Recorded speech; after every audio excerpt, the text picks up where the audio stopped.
नमस्कार। आज हम इस YouTube पे एक महत्वपूर्ण विषय जिसको आप इस वीडियो के माध्यम से सुनेंगे। भगवान श्री कृष्ण मद् भगवत गीता में कहते हैं, बुद्धिर्ज्ञान सम्मोह है, क्षमा सत्यम दमः शमः, सुखम दुखम भवो अभावो, भयम चाभ्यमेव च। जीवन में हमें अलग अलग अनुभव होते हैं, खट्टे मीठे अच्छे बुरे, लेकिन अहम सवाल यह है कि हम कैसे अनुभवों से सीख लेते हैं, किन विचारों से हमें प्रेरणा मिलती है। कहते हैं ना कि जैसी सोच वैसा कर्म और जैसे कर्म वैसा जीवन।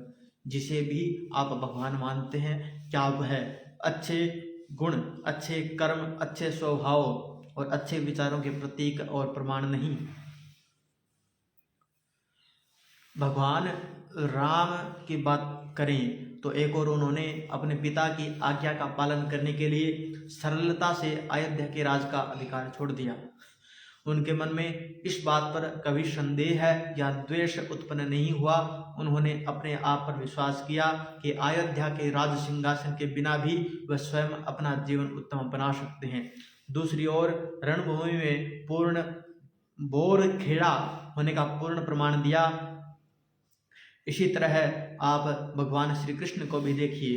वृंदावन में जब वह रहे तो पूर्ण प्रसन्नता से रहे, साधारण ग्वाले की भांति जीवन की छोटी छोटी खुशियों का आनंद लिया। लेकिन जब जब वृंदावन पर असुरों का प्रहार हुआ तो उन्होंने हमेशा वृंदावन वासियों की सुरक्षा की। भगवान श्री कृष्ण में द्वारिकाधीश बनने का भी सामर्थ्य था और महाभारत में अर्जुन का सारथी बनने की सादगी भी। इसलिए जब भी जीवन में कोई समस्या या शंका हो तो हमेशा भगवान से प्रेरणा लीजिए। वह कभी आपका बुरा नहीं होने देंगे। और हम और आप भगवान का ध्यान करते हैं तो उनके गुण हम में भी आ जाते हैं। भगवान तो पूरे के पूरे अच्छे के प्रतीक हैं, तो उनके बारे में सोचोगे तो अच्छे के अलावा और क्या सोचोगे। इसमें आपको ना बुद्धि लगानी है ना अपना बल, ये बस अपने आप ही हो जाता है। जैसे हम सांस लेते हैं वैसे ही। मेरा मतलब यह है कि भगवान का सुमिरन करने से या उनका ध्यान करने से उनके गुण हम में आ जाते हैं। अब दिमाग फूलेगा कैसे, क्यों, कहाँ, लेकिन कुछ बातें समझाई नहीं जा सकती, बस उनका अनुभव किया जा सकता है।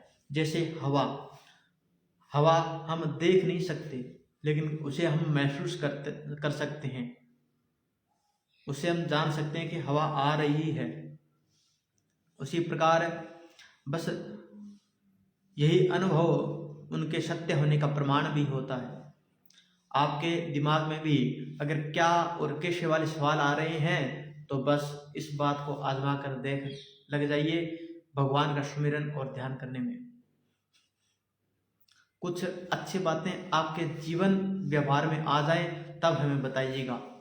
ये वैसी ही बात है जैसे छोटे बच्चे वही करने लगते हैं जो वे अपने माता पिता को करते हुए देखते हैं। इसे इस रूप में भी समझ सकते हैं कि अगर हमें कोई हीरो या एक्टर बहुत पसंद है तो हम उसके अंदाज में बातें करने लगते हैं या हम उसके जैसा बर्ताव करने लगते हैं। भगवान श्री कृष्ण गीता में समझाते हैं कि हमें जीवन में उन चीज़ों से प्रेरणा लेनी चाहिए जो हमें बेहतर बनने का मार्ग बताएं। अगर कोई किताब भी पढ़ रहे हैं, कोई पुस्तक भी देख रहे हैं, कोई मूवी भी देख रहे हैं तो हमें वो उस तरह की देखनी चाहिए जिस प्रकार हम उससे आगे बढ़ सके अपने जीवन में। तो कैसी किताब पढ़िए जो आपको आगे बढ़ने में प्रेरणा दे। कैसी फिल्म देखिए जो आपको आगे बढ़ने में प्रेरणा दे।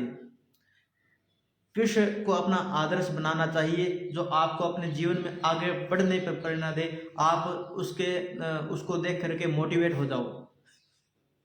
और यह सत्य है कि जीवन में भगवान से बड़ी प्रेरणा कोई और नहीं हो सकती। जब भगवान आपकी प्रेरणा हो तो आपके विचार, गुण और स्वभाव और कर्म केवल सर्वोत्तम हो सकते हैं।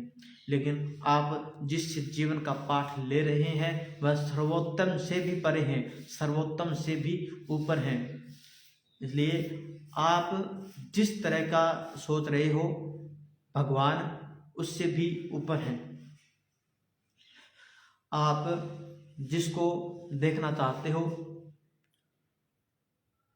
आप जिस तरह से बनाना चाहते हो, आप जिसको भी आदर्श मानो, लेकिन आदर्श आप केवल उसको मानो जो आपको आगे बढ़ने में आपकी सहायता करता हो। ऐसा नहीं कि आप किसी को आदर्श मान लिए और वो आपसे भी नीचे हो,